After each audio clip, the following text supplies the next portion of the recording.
Hello, today we are reviewing the newly released horror movie, Until Dawn. Hi everybody, welcome to the best channel on YouTube, because it has me, Little Red. Until Dawn is a supernatural horror movie based off of a video game that came out in, I think, 2015. I've never played the video game. I don't really know the storyline of the video game, but I was really interested in this movie because the trailer looked good. This video contains spoilers. It's about 5 friends who get lost at a bed and breakfast and get stuck in a time loop where they die every night, and in order to escape the time loop, they have to survive until dawn. I said the name of the movie! So our 5 friends are Clover. She has big main character energy. She has recruited her 4 friends into going on a trip with her to find her missing sister. Her sister had left a few weeks after their mom had died and never returned. Our next character is Max. He's sort of an impulsive, kind of goofy character. He used to date Clover, but they have recently broken up, but he is obviously still very much in love with Clover. What a weird name, Clover. And her sister's name is Maxine. It's not like Dandelion or something like that. Her name was Strawberry. Our next character is Nina. She's kind of our stereotypical tough girl. She's kind of rough around the edges. She gives her friends a hard time, but underneath it all, she's hiding a lot of insecurity. Her boyfriend is Abe. He and Nina have been together for 3 months, so he's probably the newest to the group. A lot of the time, he's sort of out for himself. If he could, he would leave all 4 of them behind without thinking about it. He left us! He left us! And our last character is Megan. She considers herself to be clairvoyant. I'm not sure why, because she looks at a grave and knows someone must have died. And there's a 30% chance that it's already raining!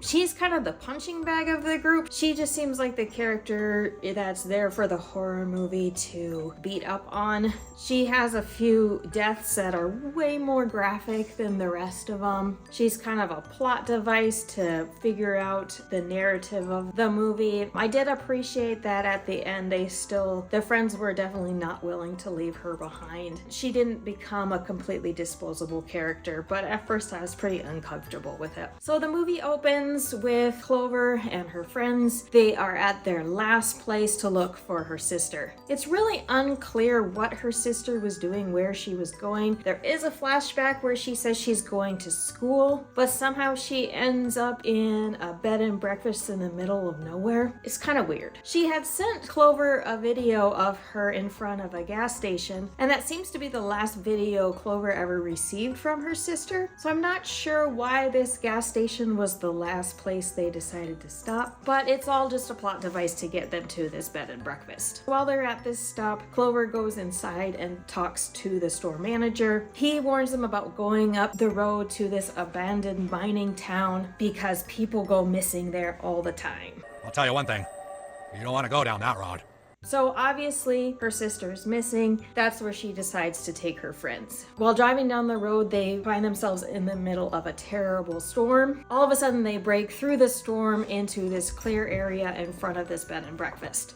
Hi buddy, what are you doing? There's kind of a cool shot of them in front of the bed and breakfast. It's sunny in front of there, and then there's this wall of rain. But for some reason they don't go, okay, this is messed up, let's just get out of here, because they don't want to go back into the rain. They go inside the bed and breakfast, they look around, Nina writes her name in the guest book, and all of a sudden they are attacked by a man wearing a clown mask that's nailed to his head. Pretty gruesome. He's probably one of the main killers that comes back several times. So one by one they are picked off by this masked man, and they wake up to where they first were when they arrived at the bed and breakfast. Nina is signing her name in the guest book. Megan is in the bathroom. Max and Clover are outside looking at the rain. They do have their memory of the night before of being killed, so they figure out pretty quickly that when they die, the night starts over again. So that night they look outside and there is a new building that wasn't there the night before. Clover ends up getting dragged into this new building. She sees a bunch of masks that look like the strangers' masks, and she sees an old woman with an oxygen mask over her face. The old woman tells Clover that she has to make it until dawn in order to survive, and if her and her friends don't, eventually they will end up being part of the night. The old lady puts the oxygen mask over Clover's face and her eyes turn black and she turns demonic. So Clover gets up wearing one of the stranger's masks and goes after her friends, but she gets hit by a car. I think the clown mask guy was driving the car. They wake up, the night starts over. She tells her friends that what the old lady told her, that they need to survive the night. So the movie progresses with them trying to stay alive. It ends up being where every time one of them gets killed, they decide to wait and get killed again so they can all survive, or none of them survive, which I thought is really neat. In a lot of horror movies that start out with a group of friends, they get picked off one by one and don't spend a lot of time mourning or being sad or thinking about their friend who just died. They just kind of move on to the next thing. In this one, it gives them time to cope with the loss and to rectify that loss, to really show that they care about each other. One criticism I will have, like I talked about with Megan, there's a scene where they drink the water and the water causes them to explode. All of the characters explode just immediately, except for Megan. First, her leg explodes, then her stomach bulges and she's in a lot of pain, and then it explodes, and then finally the rest of her explodes. So that was weird. And then they started using the water as a way to die in order to respawn. But I don't think you would do that after you saw what happened to Megan. It's not a good way to go sometimes.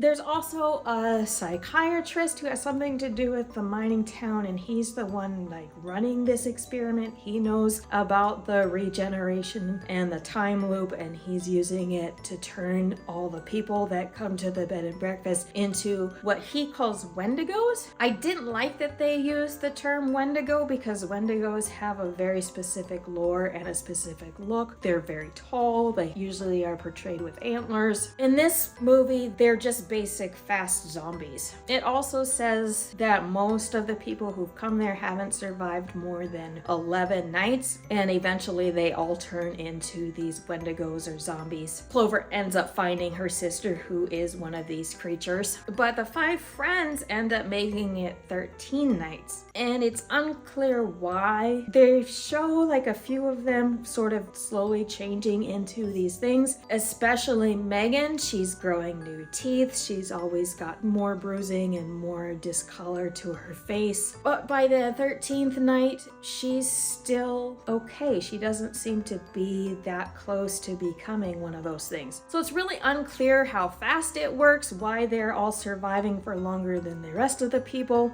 And that is one of my big criticisms for films that are adapted from video games. It seems like they're trying to do too much, trying to bring in locations that are familiar, trying to bring in concepts and characters, and it tends to make the plot a bit disjointed. It doesn't flow. So I thought the concept was really cool, being stuck in this time loop. You have to survive till dawn. Every night you get attacked by something new, and eventually you turn into one of those creatures and become part of the creatures that are attacking. I thought that was a really neat concept. It just didn't quite pan out in the movie in a cohesive way. A lot of what's shown in the trailer with the creatures and the different things that are attacking them is actually just video footage that they have taken on their phone over the course of the different nights. And that's almost more interesting than the rest of the movie. I actually would have enjoyed the movie more, I think, if it had spent less time on trying to be expositional, trying to be unique, and just shown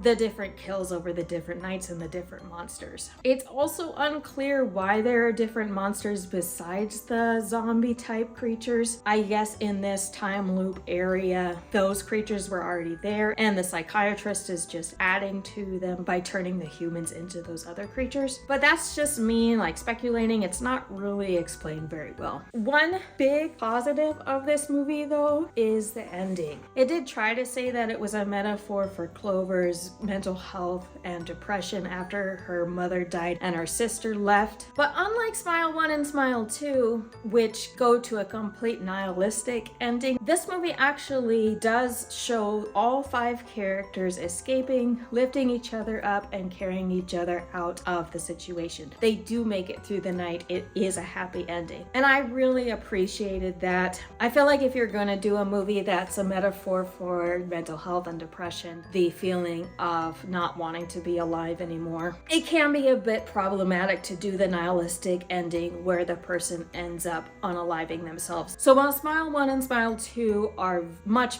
better movies, I think the ending being positive works for this movie in a way that the ending of Smile 1 and Smile 2 can be a little bit problematic. So let me know what you thought on this movie in the comments down below. Let me know if there's any other movies you'd like me to review. That's all I have for now. Thank you for watching. Until next time, take care of yourself and drink water. Bye-bye. Subscribe.